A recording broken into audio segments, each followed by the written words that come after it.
Hey guys, are you ready to transform your mind so you can transform your life?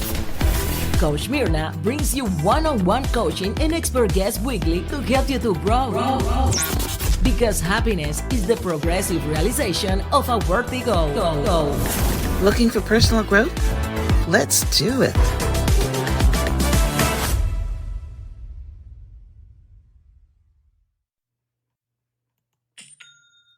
Isn't that the sweetest sound? That's the sound of another sale or another dollar hitting your Shopify e-commerce store. Nobody does selling better than Shopify. It's the home of the #1 checkout on the planet. Sign up for $1 per month trial period at shopify.com/transform, all lowercase.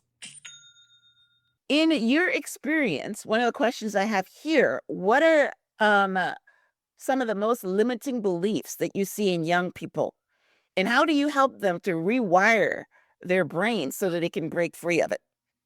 The number three that come up so often for me, and you're gonna see these in young people and adults and anybody if you ask them. Some variation of I can't because my family didn't. So think of I can't get that career because nobody in my family was a doctor. I can't graduate high school because none of my family did. I can't move out of the project because we live here our whole life. I can't do this. I can't make this kind of money because nobody around me did. The second one is that believing you are what the world tells you that you are.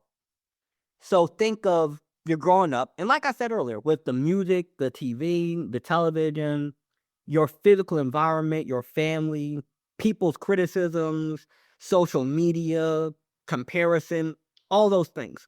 Thinking that because you come from the ghettos of Chicago, or because your dad wasn't in the house, because you grew up without no parents, you was an orphan, because you were homeless, because of what the world labeled you as, believing you are that.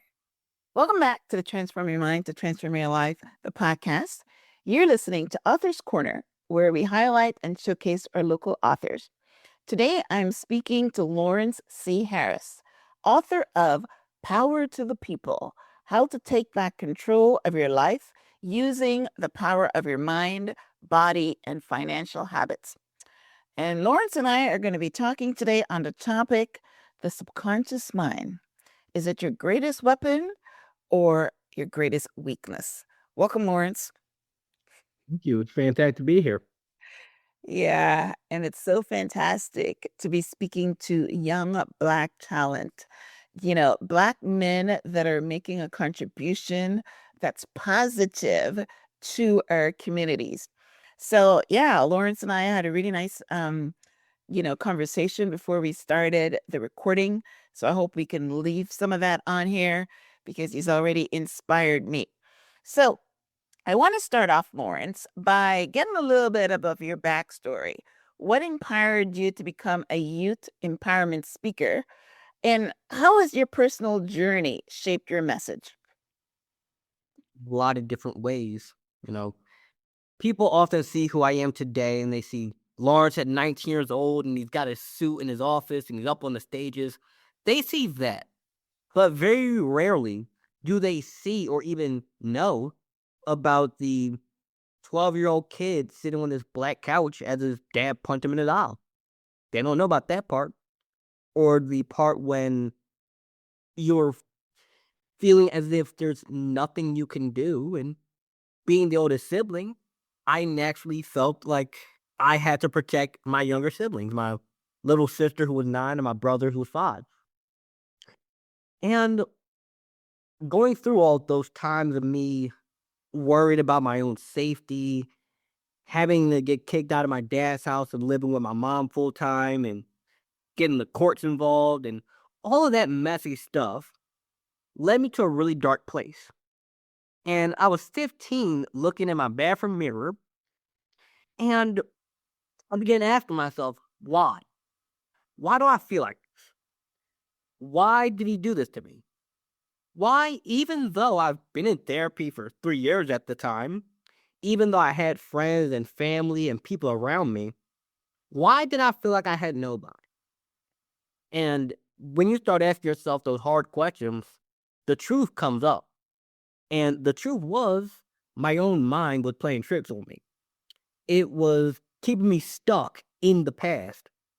Had a good reason though, because people hurt you, they do things, they treat you badly, and we have the option to either move forward or the option to stay stuck.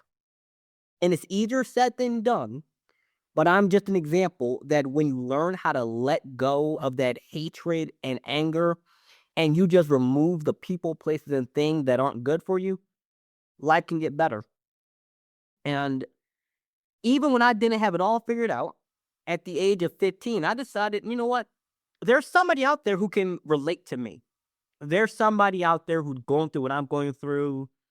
Maybe they live all the way across the country, but if I make a YouTube video, they might see it and know that they're not the only one. Wow. So I started making YouTube videos, started posting social media content about my life and about what I was going through. And, at the time, I didn't even know how to get better, but I knew that I knew something. I learned from my journey. Yeah. And Everything is there- better once you share it. Oprah says that. So that's probably what it better is. once you share it. Yes. Like you just said, it gets better once you share it and you learn how to get those thoughts out your head and you figure out, wait, we could start journaling and meditation and all of these different things. And putting that content out there led me to finding out about people like Tony Robbins and all of these speakers. I'm like, wait, people are getting paid off of what I'm doing. So I started volunteering at churches to do this. I gave presentations at schools, and even yesterday I was doing a speech at a place in my city. So it's been a Well, name your interesting city. journey. You were telling me about that speech that you're giving in Philadelphia. Now, when we were having this conversation before we hit the record button, I wasn't aware that Philadelphia is like, Chicago. So tell us about what you were talking about before we started the recording. Now, Philadelphia is known as the city of brotherly love. And growing up here, there is a lot of that. There is a lot of brotherly love here. But there is also the fact that one of the biggest demographics of homicides and murders is brother on brother crime. And I don't just mean biological brother. I mean brother in the sense of, They know what you're talking about. Black on black. yeah, unfortunately, Right. Yes. Yes. a lot of the homicides and murders are being committed by black men against other black men for one reason or another. Yeah. And there's a lot of reasons we could get into. But what I want to mention is the scary fact that most of these crimes are being committed by young people. Yeah.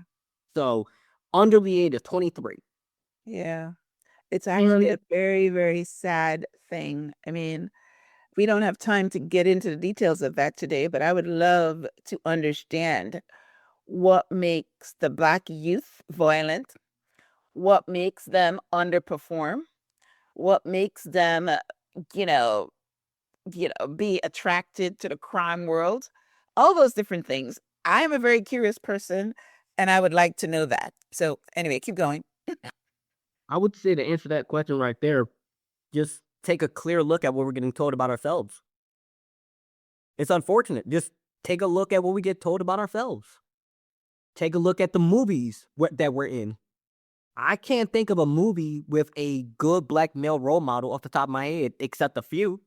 And those are about the same people. Malcolm X, Martin Luther King, Fred Hampton.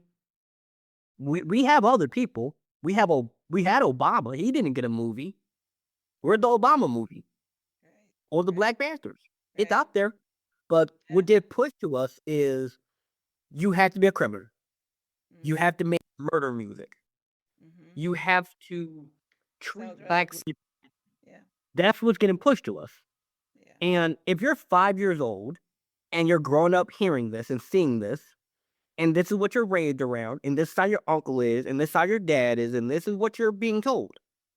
It's not that crazy to think when you're 15, you end up in prison for a gun charge. And it's not even that we're violent. A lot of the times, it's that you get caught up in the wrong crowd and you just want to protect yourself. So that's what that organization in my city does. It's called New Leash of Life. They help nonviolent gun offenders get their charges dropped by proving they're not violent. They just grew up in a bad situation and were trying to protect themselves. Yeah, that makes sense. Yeah, I understand why the government is cracking down on the gun charges. I mean, on the guns, because it's just like I was talking to my husband recently about how great New York has become. And that's because, Giuliani got rid of all the guns because, yes, if you don't have a gun, then you're not going to shoot it. So it's the first stage is not having the gun. But I understand what you're saying. Why put someone in jail for 20 years or these, long sentences for just having a gun that they didn't use? So yeah, that is a good movement, but you're right. We need to go back and let them know that, yeah, don't get the gun to protect yourself because guess what? You are going to use it. It's really interesting that my daughter is in the organization where she's trying to get prisoners to vote and things like that. And she was speaking at a prison in Maine, for Juneteenth. And she sat down next to one of the prisoners that was performing. He was a rap artist and he was performing. He told her this really blood chilling story where he went to rob a house, didn't know that the people were home, and the guy shot him in his heart. I mean, one inch from his heart or something, and he got 20 years. He didn't shoot the gun. He didn't do anything with it, but he was there with armed robbery, I guess that's what they call it. And they give him 20 years, even though he's the one that got shot and hurt.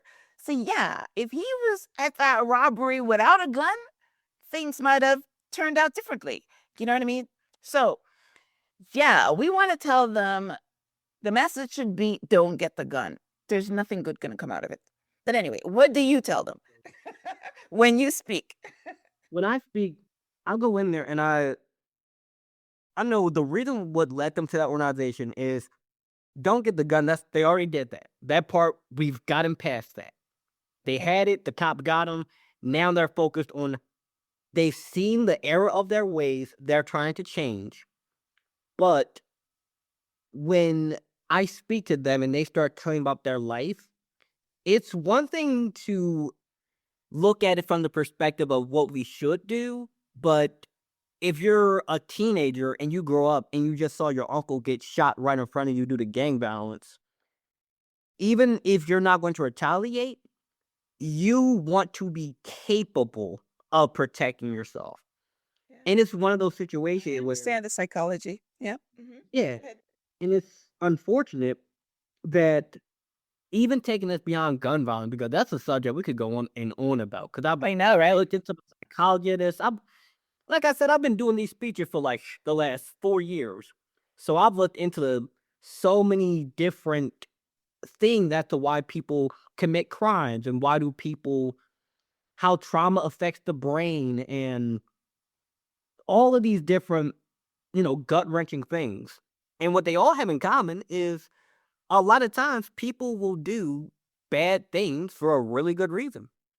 Like back when I used to withdraw myself from the world, like I would go weeks barely talking to people.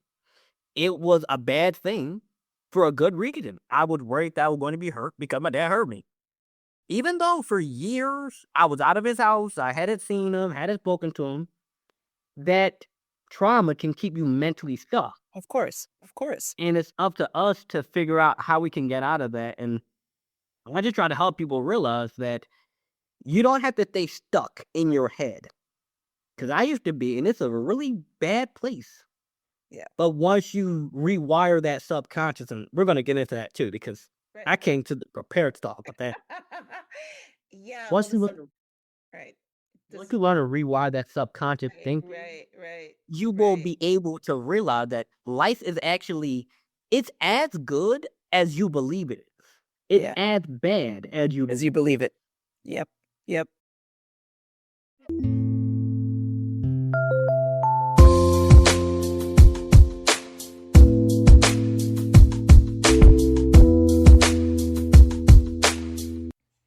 Let me tell you about a cellular service that's saving me money every single month, and that is Mint Mobile.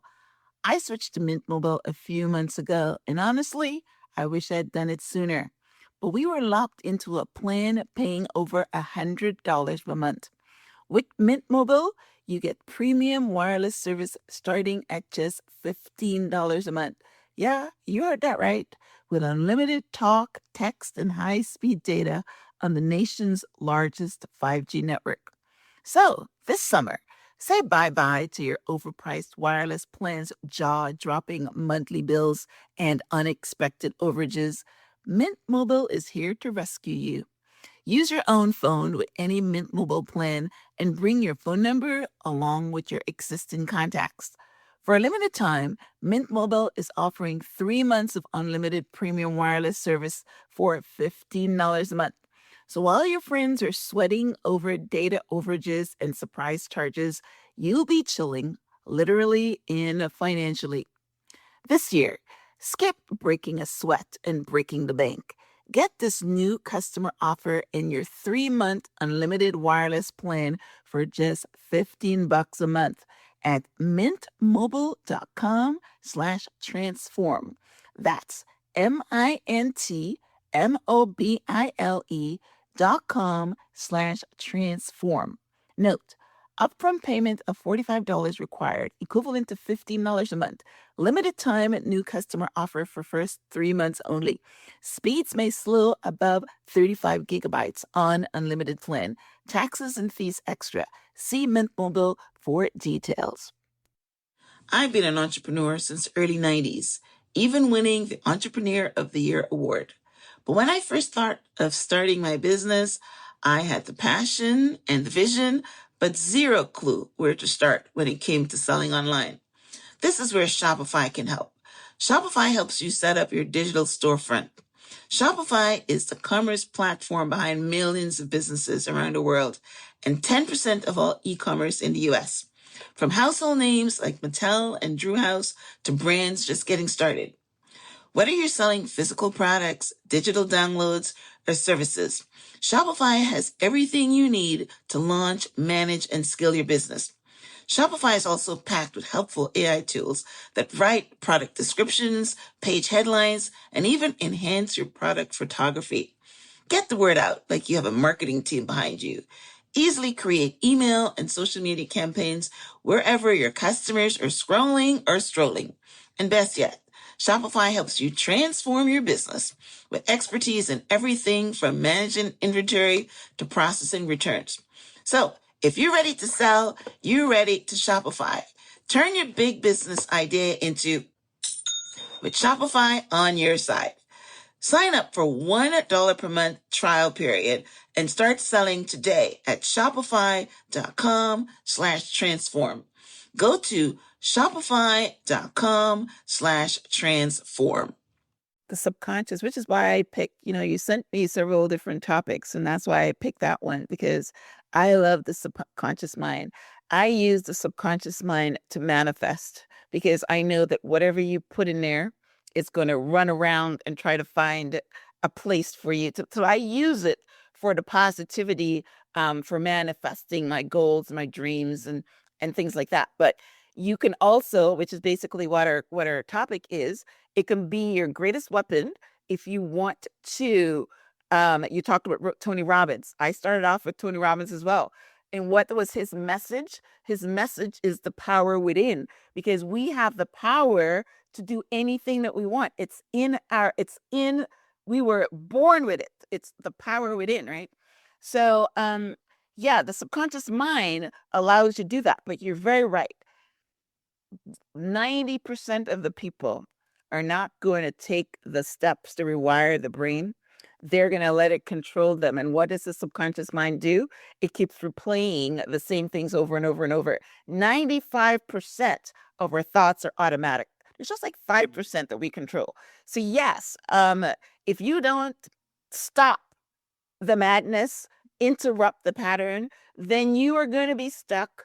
And it's really great that you as a young man, as a young Black man, have an audience where the other young Black men can use you as an example. And it's great. So Yeah. in your experience, one of the questions I have here, what are some of the most limiting beliefs that you see in young people? And how do you help them to rewire their brains so that they can break free of it? Now, the number three that come up so often for me, and you're gonna see these in young people and adults and anybody if you ask them. Some variation of I can't because my family didn't. So think of I can't get that career because nobody in my family was a doctor. I can't graduate high school because none of my family did. I can't move out of the project because we live here our whole life. I can't do this. I can't make this kind of money because nobody around me did. The second one is that believing you are what the world tells you that you are.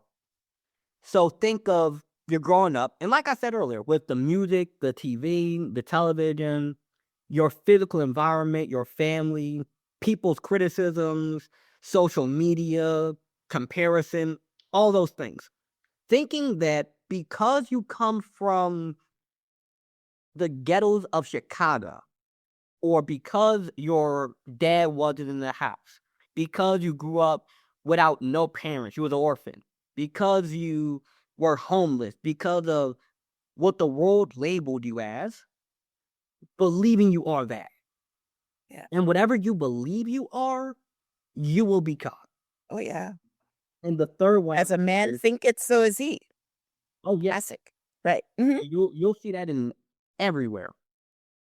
And the third belief is that this one is real gut wrenching for me, especially, is believing that you can't amount to anything. So Yeah. we often allow what other people say about us and what the world shows us and TV and entertainment and comparison to define us. So, in order, firstly, you want to start a business, you want to get a career, you want to do a job that no one in your family has done before. Oh, I can't do that because my mom never did it. My dad didn't do it. My uncles, my cousins, nobody in my environment is a business owner, so I can't. And you'll look around and nobody around you has done it before. So you don't have an example in front of you. Yeah, you have an example on the TV. You have an example in the movie, but that's a movie. You don't have access to that person. And when it comes to allowing what the world to say about you, as a Black man, we get told things like you have to be so tough and so hard and the world's out to get you and the that, of course, things like racial profiling still does happen. It does still happen, but it's nowhere near as bad as it used to be. Like, I think we can all agree that it's not as bad as 80 years ago when you'd walk on the wrong side of the street and get a hose sprayed at you. Right. Right. Right. That was back in my grandpa's time. Back then, people were getting hosed and dogs and bit, even in like the 70s. But now it's more so like stereotyping and people saying, oh, because I have dreadlocks, oh, I must smoke. I don't. Oh, because you're a Black man, you must live in the ghetto. Mm-hmm. I mean, I live in a mostly Black neighborhood, but we're homeowners. When people own a house, they treat it different. Mm. Funny enough, last night, me and my mom were having this exact conversation about how, you know what Section 8 housing is, right? Mm-hmm. So it's really common that a lot of people will set up their life in a way where they can live completely off government benefits. Yeah. Because if I can get pretty much free housing, food stamps, welfare, and because Section 8 is income based, if I only got to pay $50 a month in rent, why would I step outside the box? Like, why would I? It's weirdly comfortable inside of this box. Yeah. So And that is heart-wrenching for me because I know you're telling truth. I know you're telling truth. And that is, yeah. Anyway, yeah, I've seen it it is. so much. Yeah, It's it is. It is so very true. Yeah. it's so sad. Like the number one predictor of wealth is not your race, it's not your gender, it's not your family, it's not your education. It is your zip code. The zip code were born in is the number one predictor of your wealth. For the simple fact that what you're around. If you were born in Beverly Hills, that means you were born around money. Yeah. You were born around people who either worked in entertainment, they had a high level career, they had a business of some sort. Yeah. And growing up, you soak up everything. Kids are like little sponges. Yeah. And if you put a kid in an environment where nobody has goals or ambition, everybody is hurting each other, everyone thinks that somebody's out to get them, it traps you there because you don't know anything else. And you're allowing the world to tell you that because you come from this place, because you look like this, because you dress like this, you talk like this, you are this label we put onto you, that means you have to stay over there. And when you start to step out of it, like especially as a black man, we face so much criticism when we decide we want to step outside the box and do something different. When we decide we don't want to do sports, we don't want to do some form of entertainment, and we don't want to do any kind of like crime, the world calls us weird.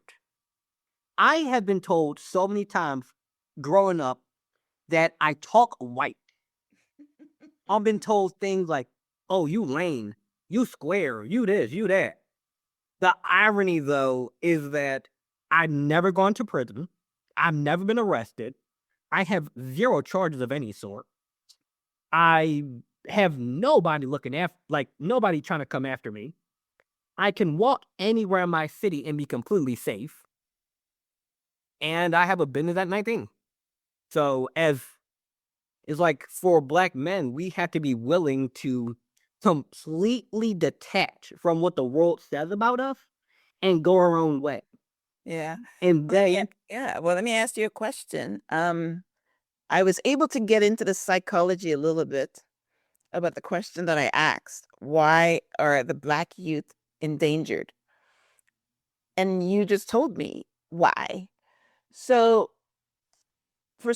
how do they break that mold? For instance, my husband grew up in the hood. Everyone around him was selling drugs. Most of his friends now are dead. You know what I mean? But he refused to smoke. He refused to sell drugs, right? Because his father, even though his father didn't know how to read, right? Because they came from the plantation, right? His father put in him education is important, right? So, and he also had coaches because he turned out to be he was in the mold. He turned out to be a football star, right? So his coaches had influence on him. But let's talk about the same demographic that you talked about. How do they become like you? How do they step out of this mold? Who were your influences? okay, so I was fortunate enough to have a mom who really cared about me. Like growing up, she always nailed that thing into me. Like, Well, every mom Art- cares, but did she motivate you to do better? How did she? oh, Mom always yeah. cares. Oh yeah, she would tell me things like whenever. So growing up, what I wanted to do would be a paleontologist. I wanted to go dig up dinosaur bones. And even though she had no clue what I was talking about, she would sit there and listen to me and just nod and say, "Yup, I believe in you. I believe in you. Go for it. Do it." Okay. And then I had people like my gym teacher when I was in high school, my therapist throughout my life. I've had friends. I've had a lot of people who have been there and supported me. Okay. But do want to mention this let's just paint this picture. Let's say you don't have those things, right? You don't have that sports coach. You don't have that therapist. You don't have that, father trying to motivate you. The closest thing for a lot of the people I've spoken to, like for a lot of them, the closest thing they have to a father is the gang leader. Yeah. Because in a bit of a twisted way, at least they accept you. Right. But I the know. way you I've break heard that a story about that's why people go into gangs because they want to be accepted. They want to be part of something. I've heard that. Yep. It's like if you don't have family at home, if you don't have a father in the house, if you don't have brothers, or maybe your brother's locked up, and your mom is working 3 jobs because she got to keep the lights on and ain't nobody else helping, you don't really have family. And if the gang says, hey, we gonna be running the streets committing crime, but you can hang out with us, you could be a part of this. Yeah. To a young person, that's kind of appealing. In a backwards way, it makes a lot of sense. Yeah. But the way that they can break that mold and not get stuck in the trap is, like you mentioned with your husband, a big part of it is refusal. Like, it is this constant refusal and clinging to your values and your virtues and what you know is the path for you. Right. Even when people will judge you for it and they'll say that you're weird and that you're lame and that you're this and that. Unfortunately, like you also said with your husband, most of the people throughout my life who have said those things about me have ended up in prison or have ended up dead. That's it. Right. Right. And Right. it's really sad when you think about it. But if you look at any successful black man throughout any demographic, if we remove rappers, you are going to look into their life story and realize they went through so much judgment from the people who live next door to them. Yeah. Kobe Bryant. Kobe Bryant, Obama, anybody, Martin Luther King, Fred Hampton, any black man you can name who was like really successful in anything, they went through that. Yeah. But a big tip I will give that you can implement this, like someone can take this and do it. Get a journal and write in it. Write, what do you want? Who are you when the world is not telling you what to be? What do you want to, what impact do you want to leave on the world? What are some goals? Where do you want to live? What kind of money do you want to make? What career do you want? Like, get clear on who are you? Because, like I keep saying, because this is such an important point for people to get, for black men, if we don't know who we are and we don't live in accordance with who we are, we're going to live according to what the world tells us to be. Yeah. And unfortunately, what the world will tell you to be is murder, drugs, sex. That's it. Yeah. Either you playing sports, you're rapping, or you are doing a low-paying job. That's really what the world tells you can be. Yeah. You can't amount to nothing else. Yeah.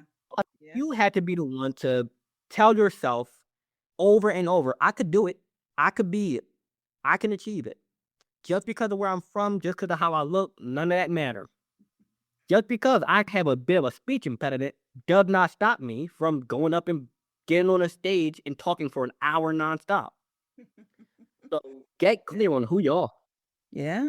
And you know something? We can do it because we've got that mental toughness.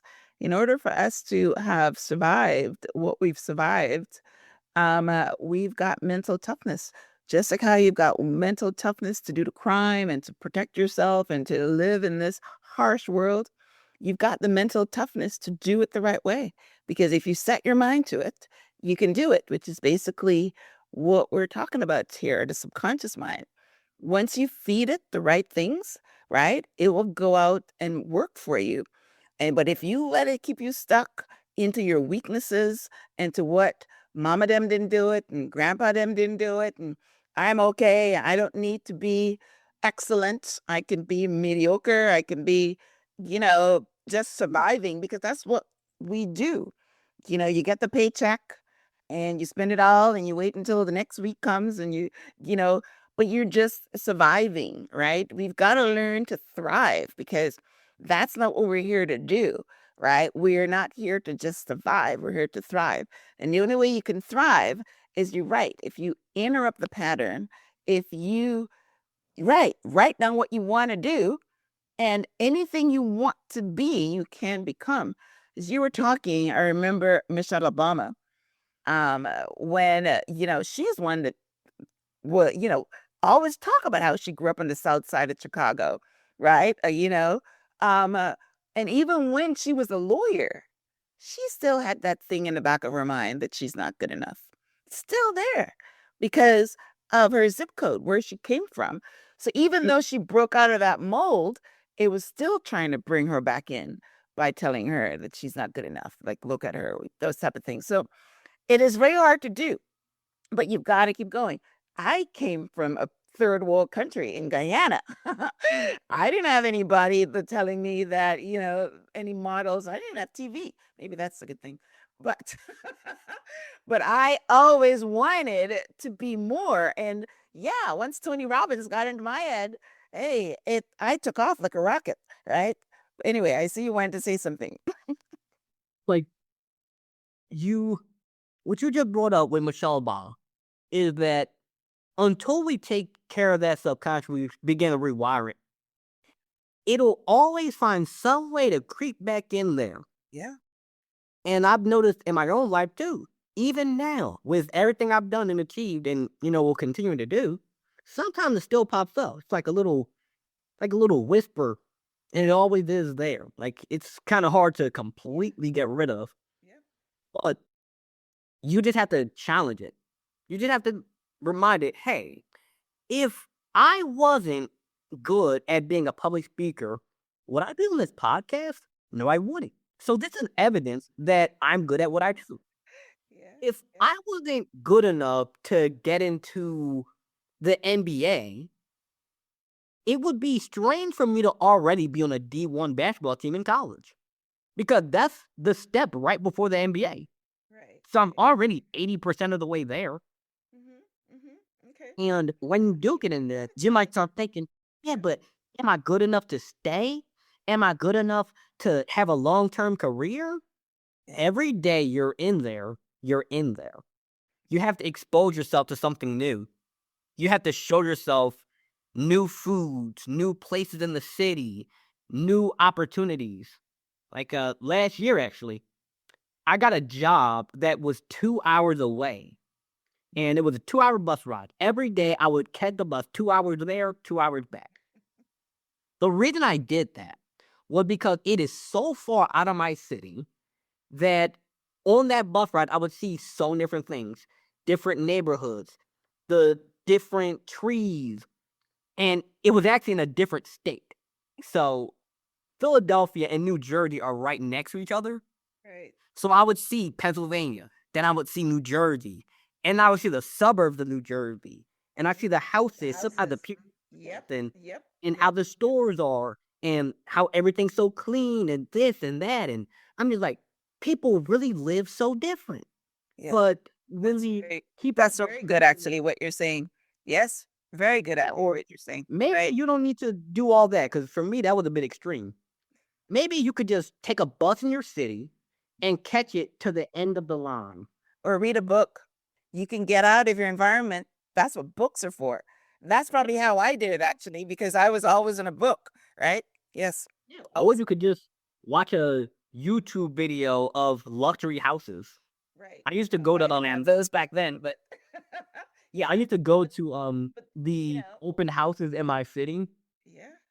or I would take tours of apartment buildings that I know I couldn't afford. I know I couldn't afford this place, but I just want to Right see it. now.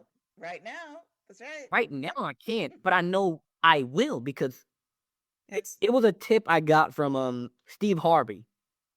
He said you should save up enough money to take a first class flight sometime, Because once you do it, I mean, I've never done it, but according to him, once you do it, you'll figure out how to get back on that first class flight. Well, yeah, those first class flights. I mean, I remember my sister went to Paris one time with a very rich, wealthy man, and he spent $40,000 on first class. I'm not going to spend that. I don't blow my money. I'm not But doing all that. but I know what you're talking about. Go things that doesn't going to cost you all that much money. You go and you tour $1 million homes. You go and sit in a bar where there's a whole bunch of millionaires and have a drink. Things that doesn't cost you a lot. But what he's trying to say is that you should get comfortable around money.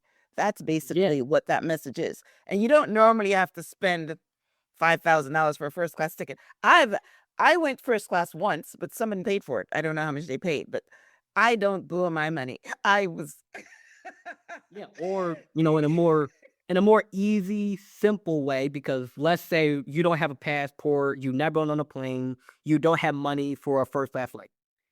If there's a fancy restaurant in your city, order the cheapest thing on the menu. No, I did that before, and I realized that sometimes those places are just they're just trying to make themselves look fancy than they really are. they're not really that fancy bad. when you get it right. But Yeah, it- yeah.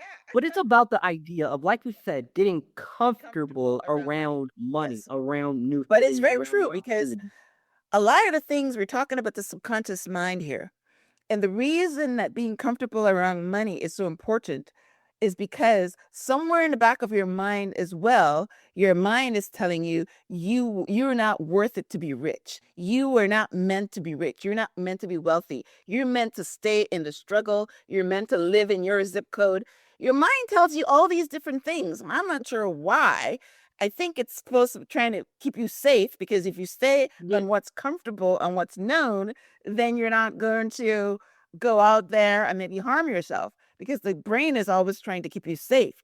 But yes, Yeah. you got to be comfortable with money. You've got to, yeah, in order to attract it, you've got to get into the energy of it. Wow. So this has been a great conversation, Lawrence.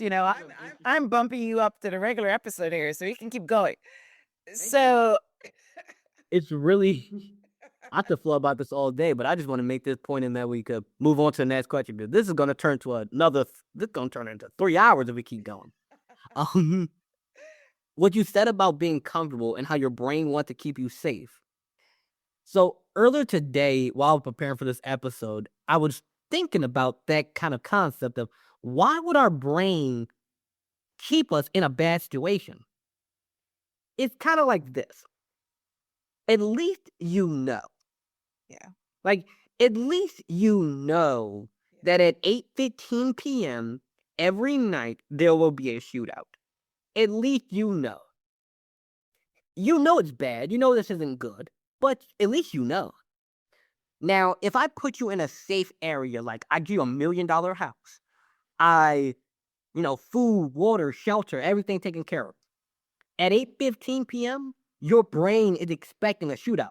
And when it doesn't happen, you become paranoid. Like it's too good. Yeah. It's too bad. Like I'm sure you've heard this before, but a lot of people get into a good relationship, a happy relationship, they married And wife sabotage and it. kids, Yep. and then they start thinking, Yep. oh, they're too good for me. Yeah. They've gotta be cheating. But they're not. Now they're going through their phone thinking, who's Serum? My sister. But it's like until we fix that subconscious, Yes. our brain is always in panic mode Yeah. if something is new. To the Even if the thing is good. yeah. It's like if you won the lottery, that's really good. You made a ton of money. But your brain isn't used to this. It's kind of scared. Yeah. So because it's scared, it wants to go back to normal. And that's why lottery winners, 99% of them, will blow all their money super fast on dumb stuff. Yeah. Not because they're impulsive, but it's because their brain wants to be comfortable. It's comfortable. It wants to go back to being broke, right? Mm-hmm. Yeah, it's Or not even just about the comfort level being broke. If you give a millionaire $1 billion, they'll end up back at a million somehow because that's where their brain is comfortable. And all of us have a mental comfort level around money, around the kind of people we're in relationships with, around our health, around our food, everything. Yeah. It's your brain is comfortable or uncomfortable.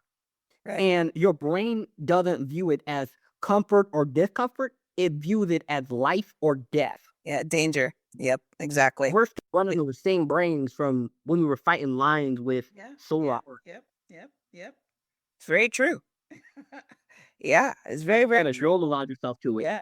I like what you talk about the relationship though, but yeah, we never really think about that. But you're right. I always go back to what Halle Berry mom said. She says her mom said, if it looks too good to be true, it usually isn't. But that's again your subconscious mind telling you that, you know, that thing that says, you know, this person is too good. Something must be wrong, right? Sometimes it is good to be aware of that. But if you go into everything thinking that, that's what the end will be, because you know we always project what comes. I mean, if you're afraid of something, you're actually attracting it. So if you go in a relationship thinking this person is too good for me, and if they're good, that means there's something, they're hiding something. But yeah, we all come from that. Like we all come from things that says, you know, if the person is too quiet, then there must be a snake. We're all fed that stuff, you know? Yeah, and that's so unfortunate. I'm It's like- sorry. It's like the whole thing with relationships too, where I met a lot of people throughout my life, you know, both men and women, who consistently get into bad relationships. And they think that, oh, all women are cheaters or all men are pigs. No, it's that you just are picking the wrong ones. Yeah. Like, just what other thing? Because your brain is telling you this one is comfortable. This is what you know. Yep. It's like, This subconscious mind is a dangerous thing. so for some reason, somewhere inside of us, maybe you grew up seeing mom getting cheated on, or maybe you grew up seeing dad cheated, or you saw whatever, and you grew up seeing arguments and fights and people throwing vases at each other. And 20 years later, you find yourself arguing and throwing vases Yeah. because there's no way every single person you've ever met in your entire life has been a cheater. There's no way. Right. Yeah. It's just that something inside of us is making us pick this. Yeah. And we had to get honest and look. We had to look at it. Look at the honest truth. Every single person I've dated had cheated on me. I'm the common denominator. I'm the common denominator. Not to say it's my fault, but I'm the one picking. Yeah. I'm the one picking these people. Yeah. So if I don't fix what's going on in me, I can't fix the outside. It's like trying to clean a mirror. If your face is dirty, but you're trying to clean the mirror, you're never going to get cleaned. You have to clean yourself and say, I have this stain on me. I'm dirty. I need to wash up. And you got to clean yourself, and then the external will be cleaned. Yeah. Exactly. Love it. All right. So let's look at one of the last questions I have here for you is the power of the subconscious mind to fuel our dreams. I told you how I use my subconscious mind. I use it because I know that it can be programmed, and I know the subconscious mind is actually the God mind, right? So that's how I use it. But how do you teach? You know, how do you speak to it? How do you let's talk about our audience today, a Black man or someone that's living in struggle, you know, in Philadelphia, where they think that they have to have a gun to protect themselves, or Chicago or LA, or I mean, you can go on with cities everywhere, right? So how can they break that mold and use the subconscious mind to power their dreams. I know we talked originally earlier about writing down who you are and what do you want to be. Is that the way we're going with that? That's one way to do it. The other one is that when it comes to not only just manifestation, but then what you just said with the subconscious being like your God mind. So with that right there, think of it like this. God, whatever one you believe in or worship, however, responds to your emotion.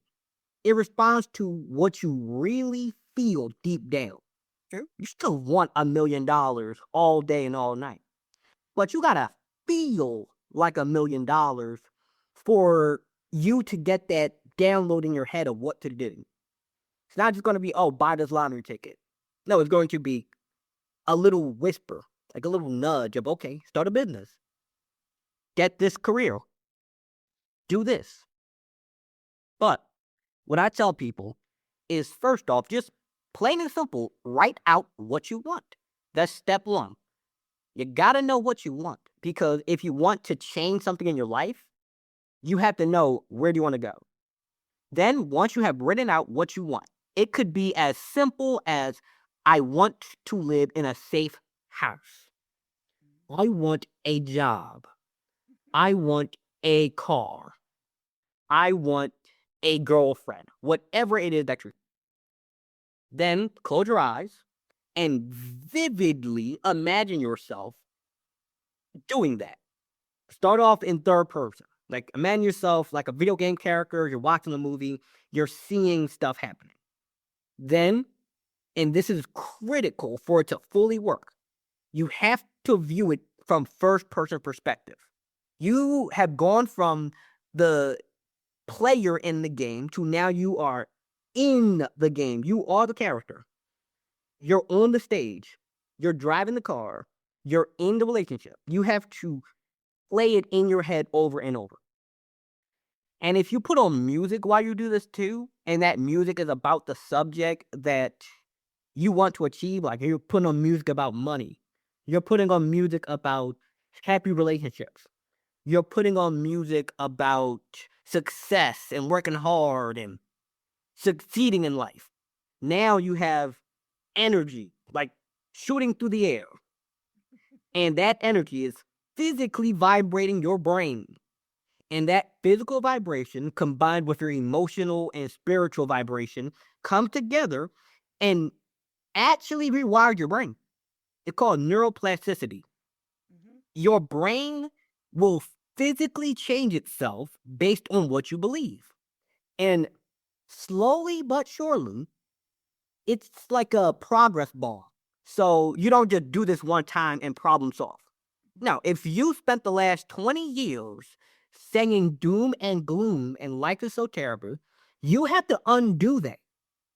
So you'll make a little bit of progress, but you still have all this weight. And you make a little bit more progress and a little bit more progress and on and on and on and on. And eventually, you'll start to notice small things like, compared to last year, I have $300 more. Compared to last year, I'm more confident around talking to women or talking to men.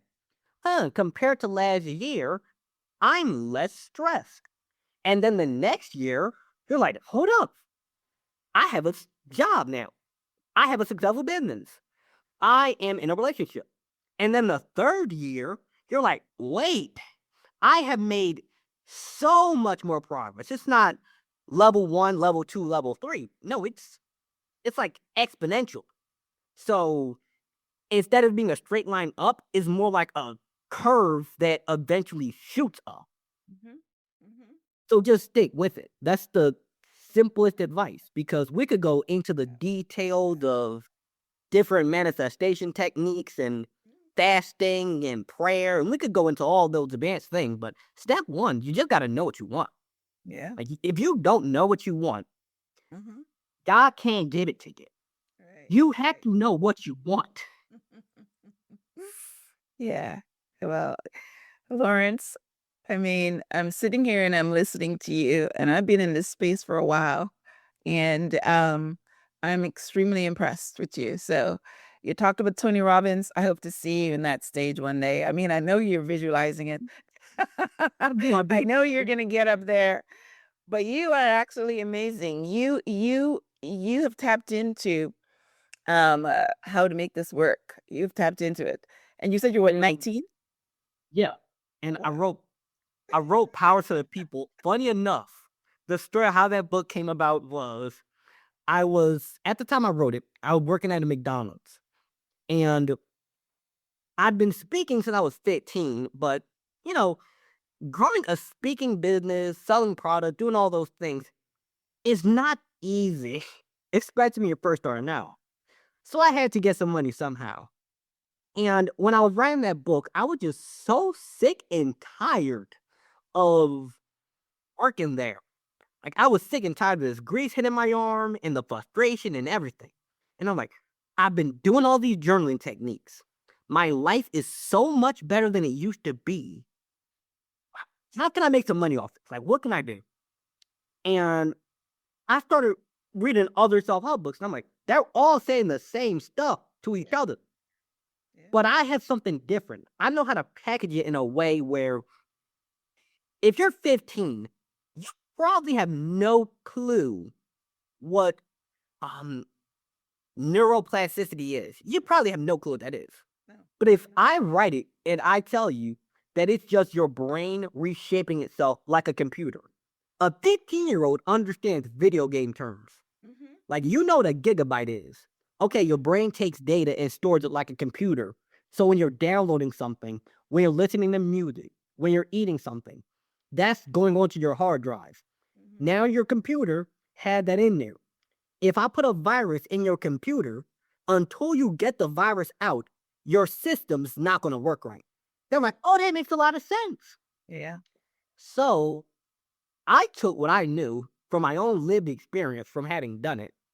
I took what I learned through reading hundreds of books. I took what I learned through reading the Bible. I took everything I knew and I put it in such a clear and concise way that a 15-year-old can pick up that book, use it, and within 2 years, their whole life transformed. Wow. So it's not me writing a book on, just motivating you and inspiring you. It's me giving you, here's what I did. Like, here's the foundation.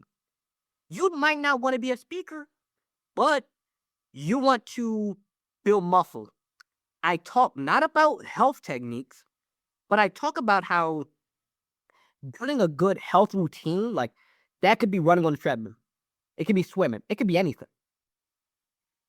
Keeping that ability to be comfortable doing something so uncomfortable, because going to the gym hurts. It sucks. You're sweaty. You're tired. Yeah. But you fall in love with the fact that you can do hard things. Yeah. And that's going to transfer mentally. Like, you got to study for a test. It's boring. It's tiring.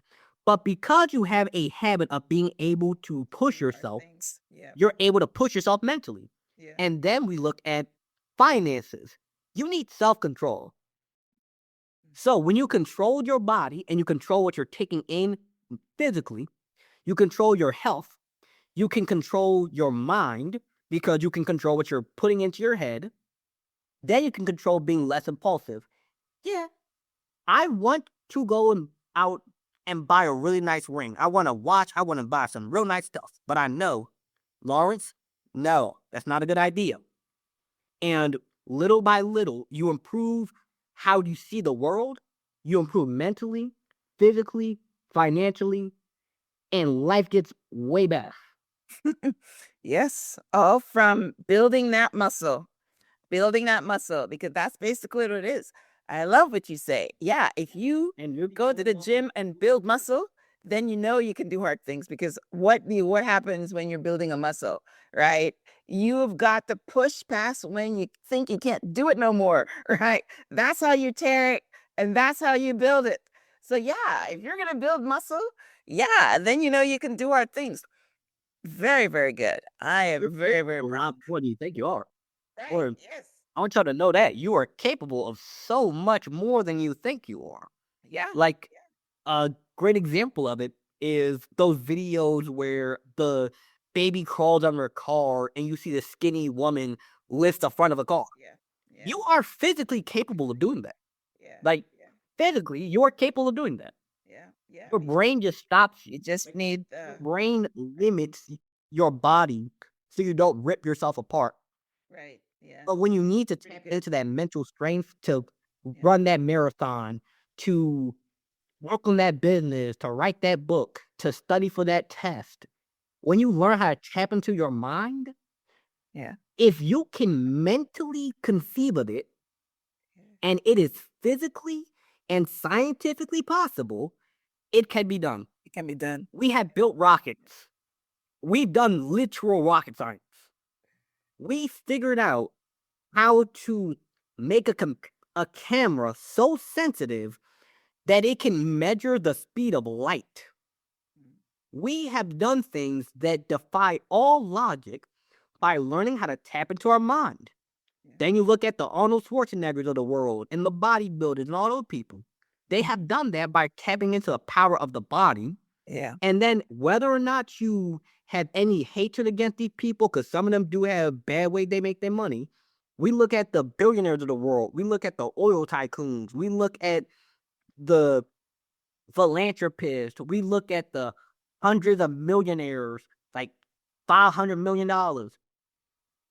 They have done that by tapping into something financially. Now imagine if you took the health habits, the mindset habits, and the financial habits that allowed them to get to that point. I'm not saying you'll be a millionaire. I'm not saying you'll be Arnold Schwarzenegger. And I'm not for real, though. I would not, but you will be better than you are right now. Yep. Yeah. You will improve your life. Right. We don't all want to be Bezos, or we don't all. I have always said that. Yeah. You just want to be. You just want to be. Not even the word comfortable. You want to thrive and not just survive. So Like, I want the freedom to, like, just an example that a lot of especially young men who come to me, that they say, you want the freedom to pay off your mom's house. Right. You want the freedom to get your grandma off dialysis. Yeah. You want the freedom to have food in the refrigerator. It world. could be that, Yep. but you might just want to be able to buy some food. Yeah. Yeah. Help other people. You're right. That's basically what God's kingdom say. In order for you to help others, you need to have money. That's what tithing is all about, right? You have to have it first before you can give it away. So amazing, amazing, amazing. All right. Well, we're at the end of our time. I took you to the full show, but we're still out of time. So tell us about your book again. It's called Power to the People: How to Take Back Control of Your Life Using the Power of Your Mind, Body, and Financial Habits. You already told me why you wrote it. So tell people where they can, get in touch with you. If you have a website or, your social media handles, because you are somebody that they need to know. My website, that's where if you wanted to buy a hand-signed copy of Power to the People, you can find it there. If you just want to go to Amazon and have it mailed directly to your door without me having to take the extra time to run to the postal office and do all that, you can find my book, Power to the People, both on Amazon and my website, lawrencecharris.com. My social media handles, Lawrence C. Empowers. And if you want to see any kind of podcast I've been on previously, you want to get in contact with me for speaking engagements, podcast hosting, anything like that, my email address is lawrence@lawrencecharris.com. Everything is my name. I'm very easy to find. Yes, amazing. Well, I will have a summary of our conversation on the show page, which is myhelps.us. I will link out to your book. I will link out to your website, and I'll link out to your social media and Instagram. So yes, this is a fine young man, and I'm hoping that that he has a wonderful career. He's starting out right. He's doing all the right things, and a great influence to young Black men. So thank you so much. It's been an honor meeting you. It's been an honor highlighting and showcasing your work. And I wish you much success in your endeavors. So as we wrap up, I know you always got lots to say, but any last words? Believe in yourself, even if other people don't. Yes. Because if you decide that you want to start a business or you want to achieve something great in life, unfortunately, for a good amount of time, the people who doubt you will be right. They'll be right at the start. They'll be right when they say that, oh, nobody's going to buy that. Because maybe for a couple of weeks, for a couple of months, maybe even a couple of years, people might not buy it. But they're only right until they're not. So you have to believe in yourself, even if other people don't. Right. Yes. Yep. Yep. Awesome. All right. Well, with that, words of wisdom, I will say thank you for tuning in to this week's episode of Transform Your Mind so you can transform your life. Today, we're talking about transforming the comfortable subconscious mind so that it would, not keep you stuck in the past or keep you stuck in comfort. You've got to learn to rewire that brain. And as Lauren says, you got to know who you are and go for it, because anything that you perceive, you can achieve. All right. And with that, we're going to say thank you. Thank you, Lawrence. It's been a pleasure. Until next time, namaste. A great one.